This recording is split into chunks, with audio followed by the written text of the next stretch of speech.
1939, drôle d'année pour lancer une radio. 1939, année qui marque le début de la Seconde Guerre mondiale. 1939, année où la France et l'Angleterre vont déclarer la guerre à l'Allemagne. Mais 1939, c'est aussi l'année où la seconde radio périphérique française, après Radio Luxembourg, est lancée en Andorre. 1939, drôle d'année pour lancer une radio.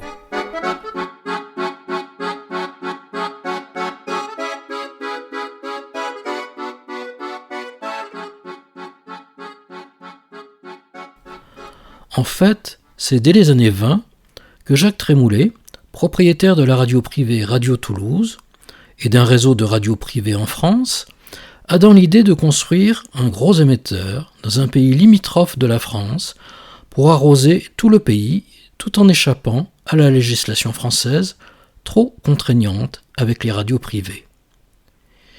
Il tentera un premier essai en essayant de lancer Radio Luxembourg dès 1929.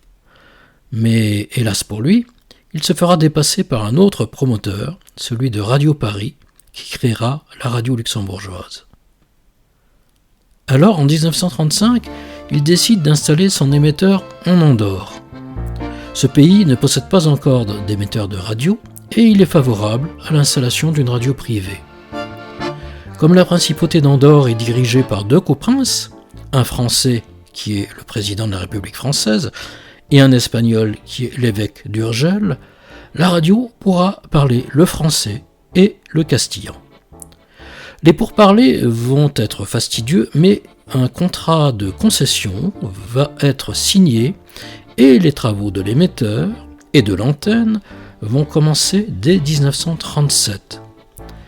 Avec l'arrivée du Front populaire en France, Jacques Trémoulet craint l'interdiction des radios privées sur le territoire français, et donc de sa très rentable Radio Toulouse et de ses autres stations commerciales. Pour lui, l'Andorre sera son pays de repli. La France n'est pas très favorable à la création d'une nouvelle station en bordure de son territoire, et dès le début, elle va multiplier les embûches pour empêcher cette création. La presse de gauche française va aussi lancer des campagnes de presse contre ce projet, en particulier le quotidien socialiste Le Populaire. Mais l'Andorre est une principauté indépendante, et même si son coprince français est défavorable au projet, le coprince épiscopal espagnol est favorable, ainsi que le Conseil général, qui est en fait le Parlement de la principauté. Les travaux vont être difficiles, car le climat andorran empêche tous travaux extérieurs en hiver, et les infrastructures du pays sont encore moyenâgeuses. La seule route qui traverse la principauté, de la frontière française à la frontière espagnole, est peu praticable. L'électricité du pays est défaillante et le téléphone inexistant.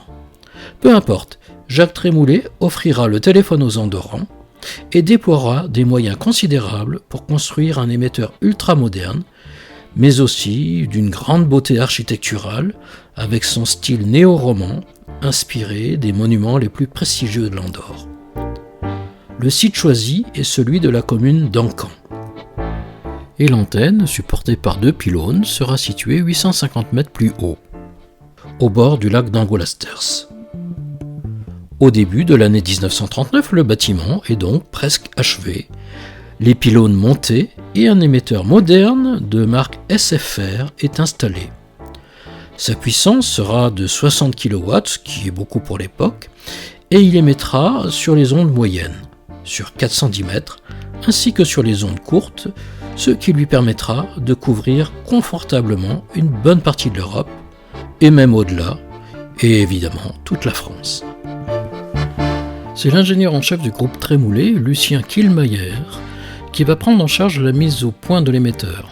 Avant Radio Andorre, il avait déjà monté les émetteurs de Radio Toulouse, Radio Bordeaux Sud-Ouest, Radio Montpellier dans les années 30, et avait même été un pionnier de la radio en ayant participé à la création de la toute première radio française, Radio Tour Eiffel, en 1921 lors de son service militaire.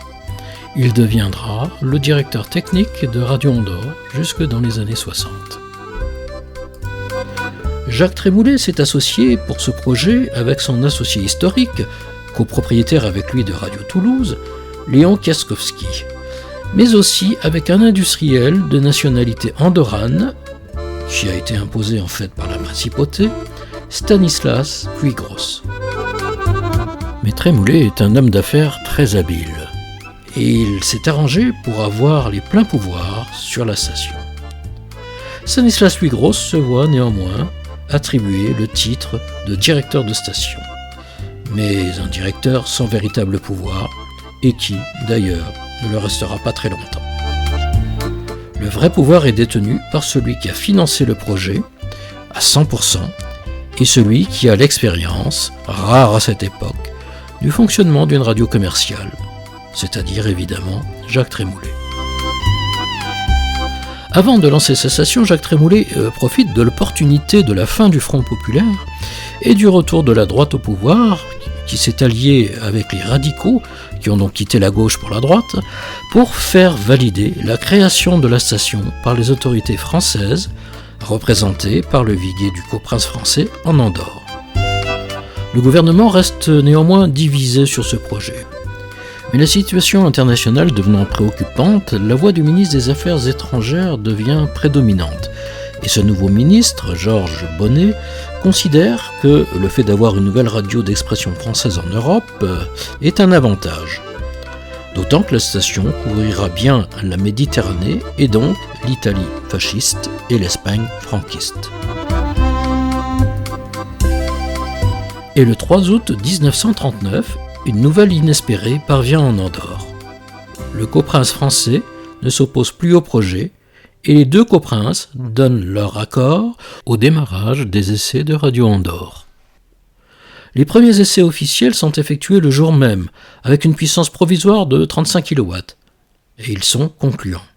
Mais Jacques Trémoulet ne peut plus attendre et il va organiser en un temps record, dès le 7 août 1939, une inauguration officielle de la station. Et pour cela, il va même obtenir la venue en Andorre d'un ministre français et d'officiels comme le général Denain, dont il était un proche. Alors ce ministre, c'est le ministre des Travaux publics, Anatole de Monzie. Le bâtiment émetteur d'Ancan va servir de cadre à cette inauguration, car le studio historique de la station, situé à Andorre-la-Vieille, n'est pas encore opérationnel. Il est encore occupé par l'Hôtel de France. Heureusement, un petit studio est installé dans le bâtiment d'Ancan. À Andorre, M. de Monzie, ministre des Travaux publics, visite les installations du nouveau poste de radiodiffusion, construit par des techniciens français, à une altitude de 1500 mètres. Le poste Radio Andorre est le plus haut d'Europe. Sa puissance est de 350 kW. Les émissions sur 2 longueurs d'onde. Anatole de Monzie va être accueilli en Andorre par le syndic général Francesc Cairat, par le viguier espagnol M. Sansa. Alors le viguier français, M. Laumont, est en cure à Vichy, et donc il s'est fait représenter par le secrétaire général de la Viquerie, M. Larieux. La délégation française, quant à elle, comptera 4 sénateurs et un député. Le colonel Bollard, responsable des forces de gendarmerie françaises en Andorre, sera aussi présent, alors qu'il avait eu l'occasion d'intervenir en 1938 pour faire stopper les travaux, mais devant la volonté des Andorrans, il avait dû plier. Du côté andorran, une grande partie des conseillers et des notables du pays sera de la fête. Tous vont visiter le bâtiment émetteur en compagnie de Jacques Trémoulet et de Stanislas Puigros. Anatole de Monzie, le syndic général Cairat et le viguier espagnol vont prononcer les discours de circonstance. Celui d'Anatole de Monzie sera repris par la presse quotidienne régionale, mais aussi nationale, qui couvriront l'événement. Il déclarera « Je suis venu en ami de l'œuvre et du maître de l'œuvre, Jacques Trémoulet. » Pas de propagande. La propagande est une manière d'indiscrétion envers l'étranger. Au surplus, nous n'en avons pas besoin. Il nous suffira qu'on sache exactement où nous en sommes. Nous pensons, certes, à ce qu'il advient de l'autre côté du mont, où sont les champs d'Espagne. Mais l'amitié franco-espagnole est, comme Radio Andorre, à la période des essais. Parfois, Une rupture momentanée permet au peuple l'occasion de liquider un solde de malentendus séculaires. Le poste de Radio Andorre contribuera, je l'espère, à une telle liquidation. C'est un ouvrage civil. Nous ne construisons pas sous l'ombre, amis des Pyrénées, d'ouvrages militaires. À ce signe, l'Espagne reconnaîtra notre confiante patrie. Alors ce discours amical empreint de poésie est aussi, il faut bien le dire, un exemple de langue de bois. Après la visite de l'émetteur, Anatole de Monzie et sa délégation seront reçus à la Casa del Vals, puis un grand banquet rassemblant une 50aine de couverts sera organisé à l'hôtel Mirador. Après le banquet, il y aura encore la visite des antennes sur le lac d'Angolasters et celle de l'usine d'électricité de la FASA. Mais quels furent les programmes diffusés à partir de ce 7 août 1939 ? À vrai dire, la station était officiellement seulement en phase d'essai. Speakers et speakerines n'avaient pas encore été embauchés, et ils ne le seront d'ailleurs qu'en 1940. Aucune grille de programme n'avait eu le temps d'être élaborée. La station se contentera donc de ne diffuser que des disques durant 5 puis durant 9 heures par jour.